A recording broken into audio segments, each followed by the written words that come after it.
What's going on out there today, YouTube and fitness world? Once again, Chris Levine, and today we will be starting our first video in our Handstand for Beginners series, which is going to be basic wrist mobility and flexibility exercises. I am so excited to finally get this series on the roll because I want to see all of you able to do it. So if you haven't already done so, go and hit that subscribe button and sit back and get ready for wrist mobility and flexibility exercises.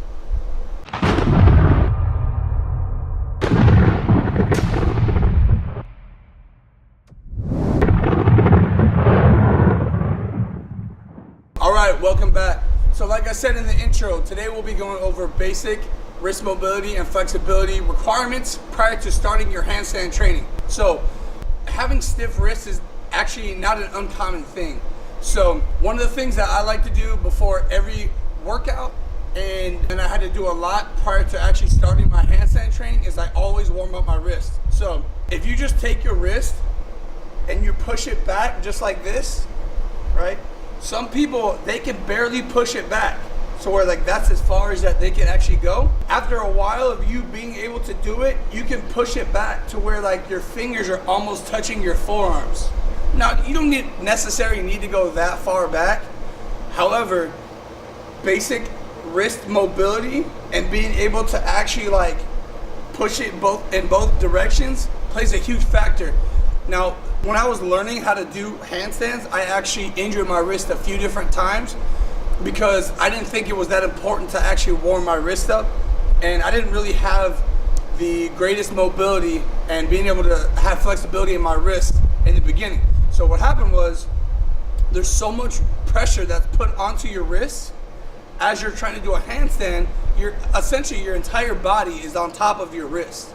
So if your wrist cannot support, or you can't be able to move your wrist while your body weight is on top, then pretty much your wrists are just not used to it yet. So you want to gradually increase that pressure onto your wrist to be able to get used to it. So we're going to start with flexibility today. So like I said, make sure you do both wrists as well. So some of the things that I like to be able to do, and also to be able to gauge whether you're going to be able to start your handstand training, is like I said, take your wrist, push it straight back, and you're going to feel a lot of pressure right here on your forearms, as well as in your wrist area here. So if your wrists are extremely painful from doing that, maybe you need to seek medical assistance, or maybe ice your wrist or warm your wrist up, or like apply heat. A lot of people, they like to tape the wrist. I don't personally do that because I want my wrist to actually be able to do it without having to tape it up. So I did that in the beginning when it was extremely painful.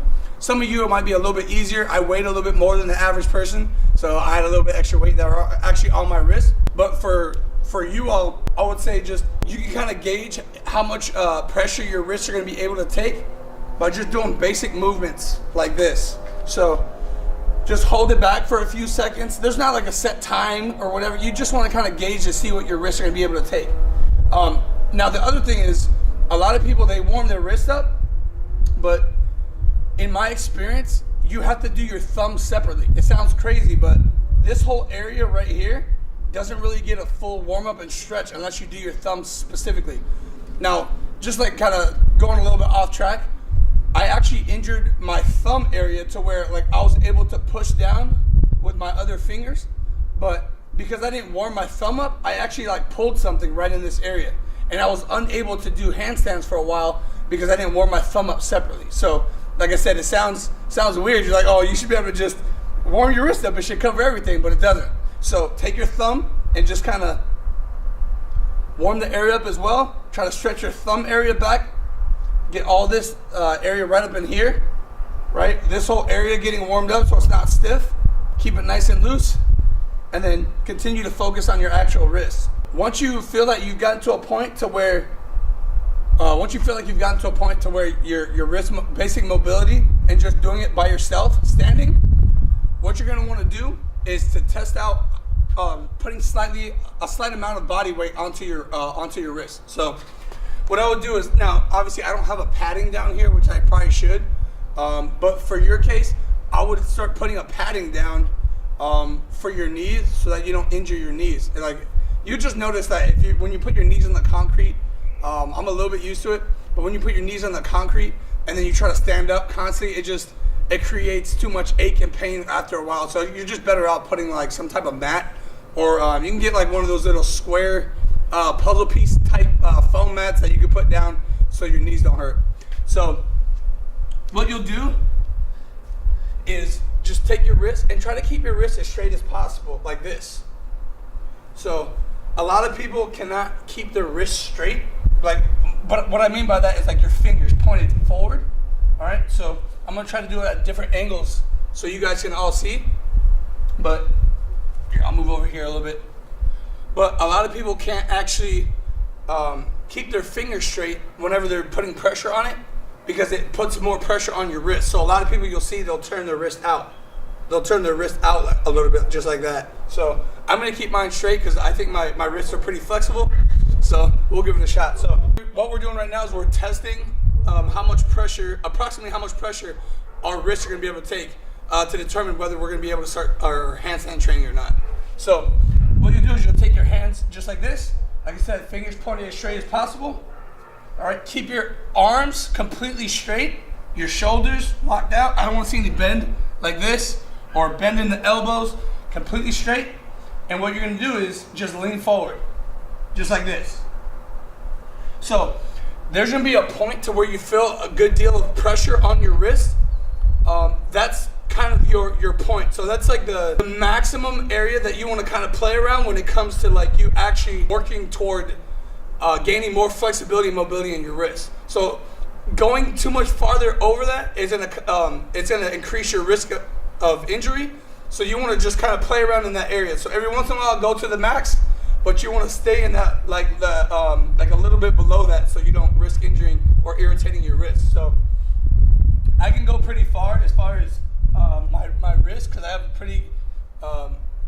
pretty good amount of mobility and flexibility in my wrist. So what you do is just to test it out, just go forward, arms straight, shoulders straight, just like this, and you're pushing down with the heels or the palm of your hand. You're pushing the palm of your hand into the ground, because what's going to happen is as you start to move forward, your wrist is going to go up.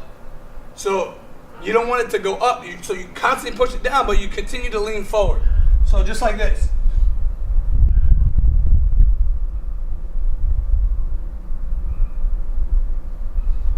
So once you do that a few times to kind of warm it up, rest in between times that you're doing it, because the more you're doing it, the more your wrists are starting to get warm up, and it might be a little bit easier for you to do over time. Once you get to the part to where you find out your maximum amount for you to go forward and how much pressure you can put on your wrist, then slightly turn your wrist outward, slightly, not a lot, but just slightly turn your wrist out like this. So you're going from straight, slightly turn your wrist out, and see how much more you're able to go forward. So you'll notice you're going to be able to go like a little bit farther forward. When you're doing handstands, don't get too used to using your hands outboard. You could train to get to your basic requirement by slightly putting your hands outboard, but whenever you're doing an actual handstand, you're going to try to keep your fingers as straight as possible. You don't want to do your handstands like this. You want to keep them as straight as possible. So that's going to help to keep your shoulders over your wrists. So you'll see in the later series as we progress throughout the requirements what it is that I'm talking about. So like I said, if with your fingers forward, if it's too hard for you just to do this, like if this is as far as you can go and your shoulders aren't even over your wrist yet, stop what you're doing and start working on push-ups. Start working on just being able to, just what I'm doing right now on your knees, being able to put the pressure on your wrist and constantly warm up your wrist. And then come back to this and to try to see if you meet those requirements again. Because like I said, you don't want to risk injury. The thing about it is there's so much pressure that's put onto your shoulders and your wrists that you don't want to risk getting injured, because it takes you out for a while being able to train. So once again, take those hands, fingers forward, just like this, and just lean forward. Try to put your fingertips into the ground, all right? You're trying to simulate a handstand as much as possible, and just lean forward, just like this.